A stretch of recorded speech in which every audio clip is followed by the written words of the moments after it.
सकते हैं आईओबी में, ये राय आपको दे दी गई है। चलिए बाकी फोन लाइन के जरिए आनंद जुड़ चुके हैं। आनंद नमस्कार, क्या सवाल है आपका, पूछिए।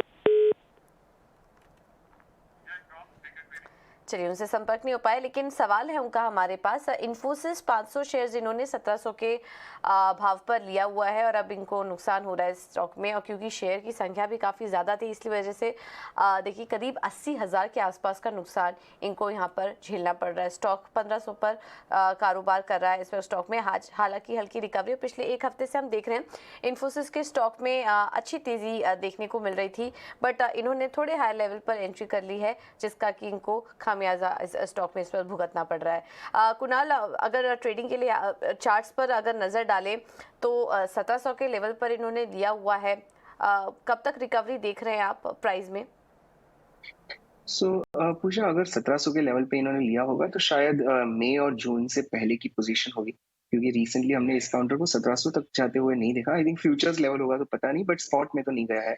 अगर हम फॉर्मेशन की बात करते हैं तो ये काउंटर एक साइडवेज कंसोलिडेशन में है। पूरा आईटी सेगमेंट जिस तरह चल रहा है ये भी काउंटर उसी तरह से है। डेफिनेटली होल्ड करने की सलाह बनेगी, क्योंकि रुझान करीब करीब 7 महीनों से साइडवेज की है। इसका जो रेजिस्टेंस बन रहा है वो है 1640 का।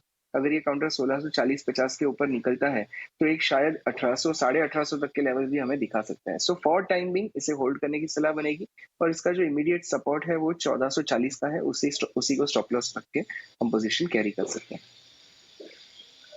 स्टॉप लॉस के साथ इन्फोसिस के शेयर में बने रहने की सलाह है। यस बैंक 1000 शेयर है 23.5 के भाव पर। आपसे इस पर कुणाल राय चाहेंगे। ये देखिए फंडामेंटली फिलहाल कुछ दिख नहीं रहा है ये शेयर यहां से चले। चार्ट्स ऐसे कुछ संकेत दे रहे हैं क्या? कोई टेक्निकल बाउंस बैक की इसमें उम्मीद की जा सकती है? अभिषेक, ये काउंटर हमने देखा है कि कोई खास मोमेंटम नहीं दिखा रहा है। बहुत ही लंबे कंसोलिडेशन में ये आ चुका है। रिसेंटली हमने देखा था इस काउंटर में नवंबर में करीब करीब 15.5 से 25 तक की एक मोमेंटम हुई थी, फिर से ये साइडवेज में चला गया है।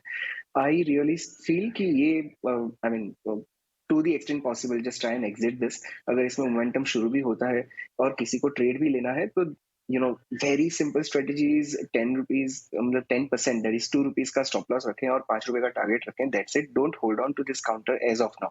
इसमें 21 रुपया 15-20 पैसे के करीब करीब एग्जिट करने की सलाह बनेगी। अगर छोटी बैंक में अगर ट्रेड करना है तो एक बेटर विकल्प है जो मुझे इस लेवल पे लग रहा है, और वो है इंडियन ओवरसीज बैंक। 30 रुपया 60 पैसा चल रहा है। आई थिंक इसका जो सपोर्ट लेवल बन रहा है वो है 30 रुपया 15 पैसे का। उसी के स्टॉप लॉस को गिन के इस काउंटर में बाइंग की जा सकती है। आई थिंक 34 तक के लेवल्स हमें एक्सपेक्ट कर सकते हैं। ठीक है, तो अगर आपको ट्रेडिंग का नजरिया रखना है तो आईओबी अच्छा लग रहा है, 30 रुपए के आसपास है। स्टॉप लॉस के साथ आप निवेश कर सकते हैं आईओबी में, ये राय आपको दे दी गई है। चलिए बाकी